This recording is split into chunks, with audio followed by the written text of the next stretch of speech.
하나님의 말씀은 사도행전 12장 1절부터 12절 말씀입니다. 말씀을 우리 함께 읽겠습니다. 그때에 헤롯 왕이 손을 들어 교회 중에서 몇 사람을 해하려 하여 요한의 형제 야고보를 칼로 죽이니 유대인들이 이 일을 기뻐하는 것을 보고 베드로도 잡으려 할새 때는 무교절 기간이라 잡음에 옥에 가두어 군인 넷씩인 네페에게 맡겨 지키고 6월절 후에 백성 앞에 끌어내고자 하더라. 이에 베드로는 옥에 갇혔고 교회는 그를 위하여 간절히 하나님께 기도하더라. 헤롯이 잡아내려고 하는 그 전날 밤에 베드로가 두 군인 틈에서 두 쇠사슬에 매여 누워 자는데 파수꾼들이 문 밖에서 옥을 지키더니 호련히 주의 사자가 나타나매 옥중에 광채가 빛나며 또 베드로의 옆구리를 쳐 깨워 이르되 급히 일어나라 하니 쇠사슬이 그 손에서 벗어지더라. 천사가 이르되 띠를 띠고 신을 신으라 하거늘 베드로가 그대로 하니 천사가 또 이르되 겉옷을 입고 따라오라 한데 베드로가 나와서 따라갈새 천사가 하는 것이 생시인 줄 알지 못하고 환상을 보는가 아니라 위에 첫째와 둘째 파수를 지나 시내로 통한 쇠문에 이르니 문이 저절로 열리는지라 나와서 한 거리를 지나매 천사가 곧 떠나더라. 이에 베드로가 정신이 들어 이르되 내가 이제야 참으로 주께서 그의 천사를 보내어 나를 헤롯의 손과 유대 백성의 모든 기대에서 벗어나게 하신 줄 알겠노라 하여 깨닫고 마가라 하는 요한의 어머니 마리아의 집에 가니 여러 사람이 거기에 모여 기도하고 있더라. 아멘. 오늘도 이른 새벽에 사도행전의 말씀으로 하루의 삶을 열어가시는 저와 여러분의 삶에 모든 문이 활짝 열려지는 그러한 은혜가 있으시기를 예수님의 이름으로 축복합니다. 오늘 본문은 초대교회가 가장 어려운 그 때를 지나던 이야기를 하고 있습니다. 야고보가 죽었습니다. 그리고 베드로도 붙잡혔습니다. 이제 조금 있으면 처형될 수밖에 없는 그런 절체절명의 상황에 처해 있습니다. 교회가 핍박을 받았고 희망을 말하기가 참 어려운 시대입니다. 우리는 흔히 하나님을 믿으면 모든 일이 다 잘 될 거라고 생각을 합니다. 그러나 성경은 그렇지 않다라고 말씀을 합니다. 믿음이 있다고 고난이 사라지는 게 아닙니다. 오히려 믿음 때문에 더 큰 고난을 받게 되는 경우가 있습니다. 초대교회가 그랬습니다. 우리는 생각하죠. 야고보는 왜 죽어야 할까? 또 베드로는 왜 감옥에 갇혀야 할까? 성경은 이에 대해 답을 말해주지 않습니다. 우리는 그래서 그 이유를 알지 못하죠. 다만 한 가지가 분명합니다. 하나님께서는 여전히 일하고 계시다 하는 사실입니다. 우리는 이해하려고 하지만 하나님께서는 신뢰하라 그렇게 말씀하십니다. 신앙은 모든 것을 이해하는 능력이 아니라 이해되지 않아도 하나님을 신뢰하는 삶, 그것이 신앙입니다. 오늘 본문을 보면요, 이 교회가 할 수 있는 일은 하나도 없습니다. 로마의 군병들도 이길 수 없습니다. 헤롯도 이길 수 없습니다. 감옥 문도 열 수 없습니다. 쇠사슬도 풀 수 없습니다. 그런데 그들은 그래서 기도했습니다. 본문 5절 말씀인데요. 우리 본문 5절 말씀 다시 한번 읽겠습니다. 시작. 이에 베드로는 옥에 갇혔고 교회는 그를 위하여 간절히 하나님께 기도하더라. 아멘. 예, 본문 5절 말씀처럼 교회는 베드로를 위해 간절히 하나님께 기도했습니다. 기도는 단지 아무것도 할 수 없는 사람들이 하는 게 아닙니다. 기도는 하나님만이 하실 수 있다라는 사실을 믿는 사람들이 하는 것입니다. 우리는 일이 안 되면 기도할 때가 많죠. 그러나 성경은 먼저 기도하라 그렇게 말씀합니다. 기도는 마지막 선택이 아니라 믿음의 출발입니다. 기도는 하나님을 움직이는 일이 아닙니다. 기도는 우리의 마음이 하나님께로 움직이는 것입니다. 그래서 기도하는 사람은 상황보다 하나님을 바라보게 됩니다. 베드로는 감옥에서 잠을 자고 있다, 그렇게 말씀하고 있습니다. 이제 다음 날이면 명절이 끝나고 백성들 앞에 내쳐지게 돼서 보란듯이 죽임을 당하게 될 텐데 이 상황에서 잠이 올까? 내일이면 죽는데 어떻게 잠을 잘 수 있을까? 평안은 환경에서 오는 것이 아닙니다. 참된 평안은 평안의 근원이신 하나님을 신뢰하는 데서 오는 것입니다. 세상은 여전히 모든 문제가 해결되어야만이 평안할 수 있다라고 그렇게 이야기를 합니다. 그러나 예수님께서는 먼저 우리에게 평안을 주시고 그래서 문제가 마치 아무것도 아닌 것처럼 작아 보이게 만듭니다.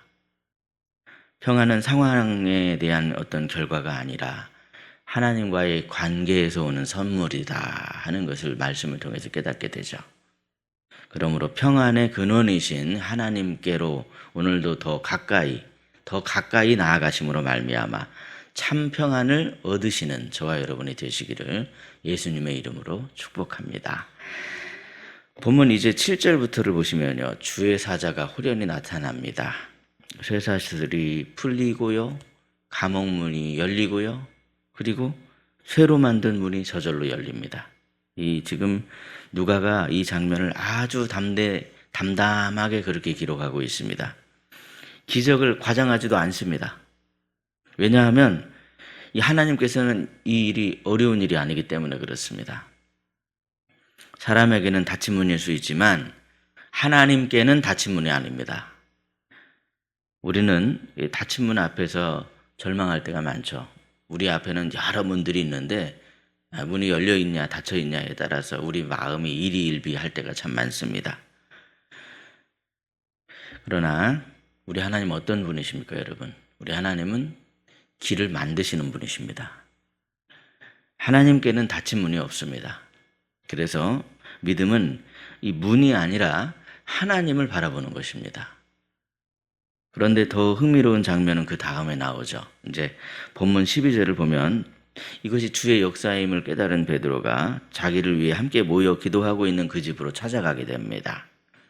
갔더니 여전히 그들은 열심히 기도하고 있습니다. 그리고 뒤에 이어지는 장면은 이렇죠.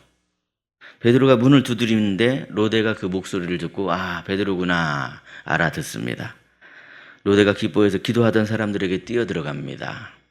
그런데 사람들은 믿지 않습니다. 분명히 베드로를 위해 기도하고 있었는데 정작 베드로가 왔다는 그 말을 듣고도 믿지 않습니다.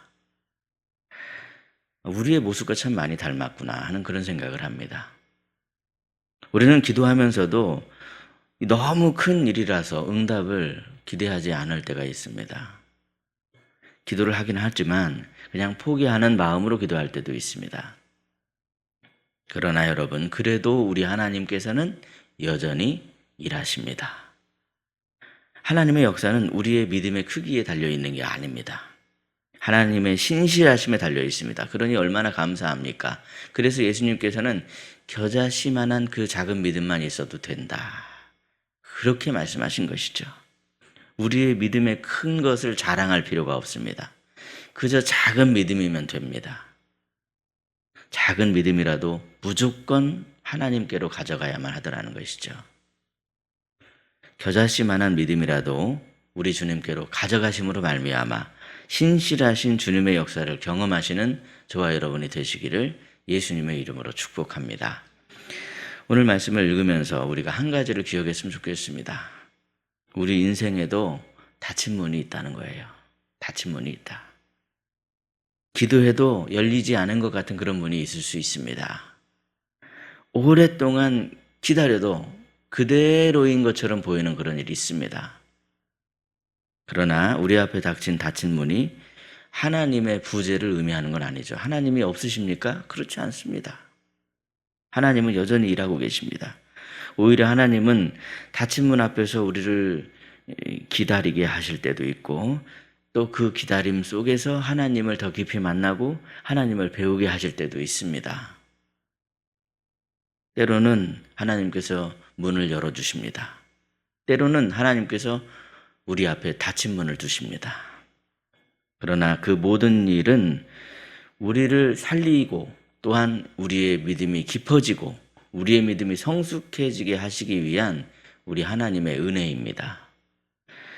우리는요, 열린 문만 은혜다 이렇게 생각하기가 참 쉽습니다.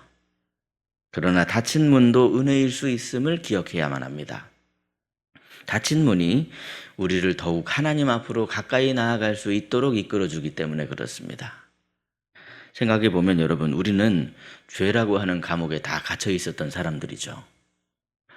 아무도 그 감옥으로부터 스스로 나올 수가 없었습니다. 그러나 예수님께서 십자가로 감옥에서 나오게 하셨습니다. 사람이 영원히 열 수 없었던 그 문을 예수님께서 십자가로 여셨습니다. 우리의 참된 소망은 환경이 아니라 우리를 위해 십자가에 달리신 예수님입니다. 우리의 마음에 닫힌 문을 열어주신 것도 참 감사하지만 사실은 예수님께서 지금도 우리와 함께 하시기 때문에 더욱 감사합니다. 오늘도 하나님께서는 우리의 인생을 이끌어가고 계십니다. 여전히 문이 닫혀 있어 보인다고 우리 하나님께서 멈추신 것이 아닙니다.